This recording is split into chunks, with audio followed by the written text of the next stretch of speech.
Glasgow this evening, but has been listening to the Prime Minister, and he joins us now on the phone. Andy, the Prime Minister was also in Scotland today, wasn't he, as well?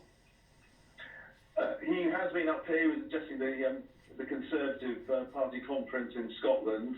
He's obviously, that was in Aberdeen. Obviously, he was not in Scotland for very long. He's returned back down to Downing Street, as we know.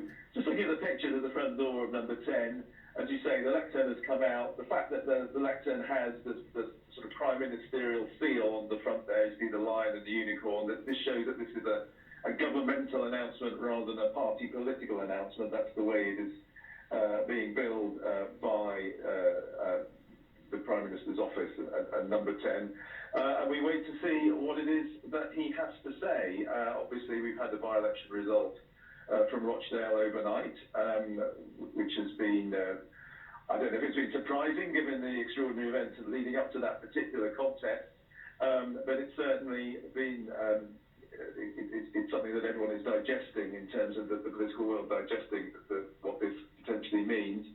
And last week we did have issues about the Speaker of the House of Commons, if you remember those scenes where he said that he had made his decision that had broken with precedent on voting in the House of Commons because he was concerned about potential pressures on MPs in the current sort of state of some concern about demonstrations around the Middle East and what's been going on in Israel and Gaza. But we don't know what the Prime Minister is going to say, but it is pretty significant that he's decided he wants to do this and do it with all, as I say, the trappings of the state office outside the door of number 10.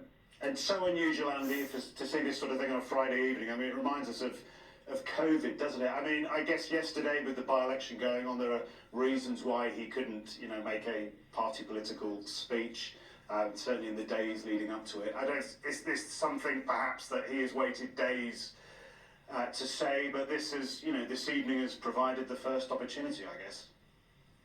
Yeah, I mean, as I say, I think Downing Street would say this is not a party political speech, but I guess we are, we're in an election year, in a sense what isn't political.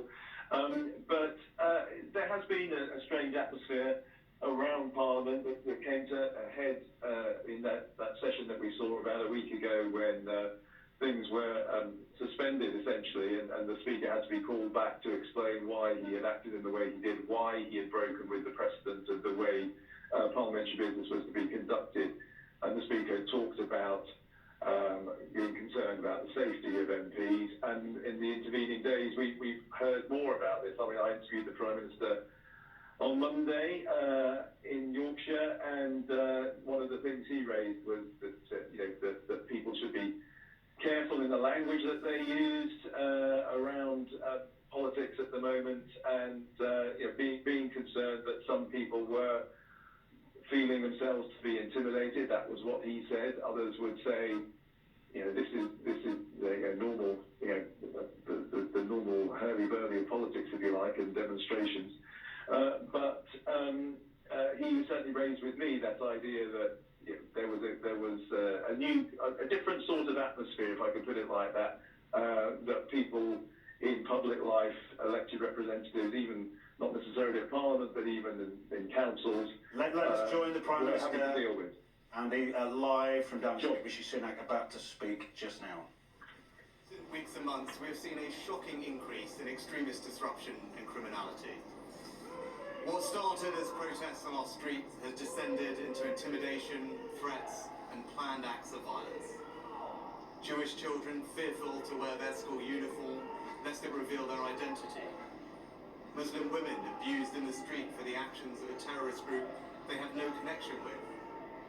Now our democracy itself is a target. Council meetings and local events have been stormed. MPs do not feel safe in their homes.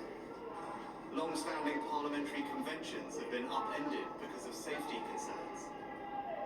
And it is beyond alarming that last night the Rochdale by-election returned a candidate who dismisses the horror of what happened on October the 7th, who glorifies Hezbollah and is endorsed by Nick Griffin the racist former leader of the BNP.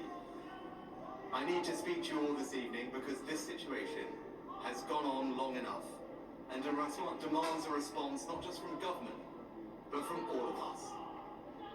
Britain is a patriotic, liberal, democratic society with a proud past and a bright future.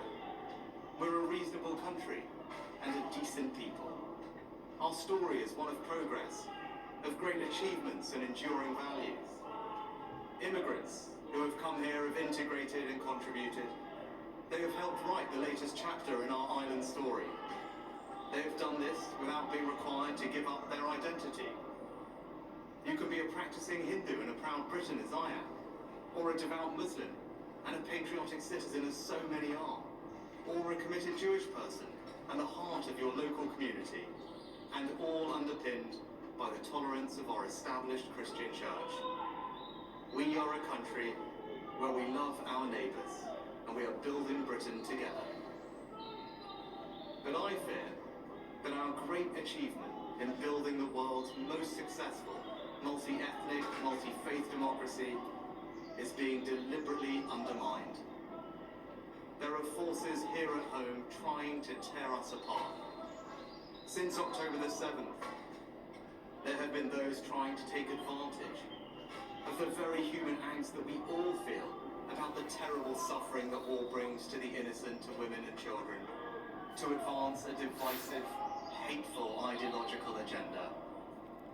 On too many occasions recently, our streets have been hijacked by small groups who are hostile to our values and have no respect for our democratic traditions.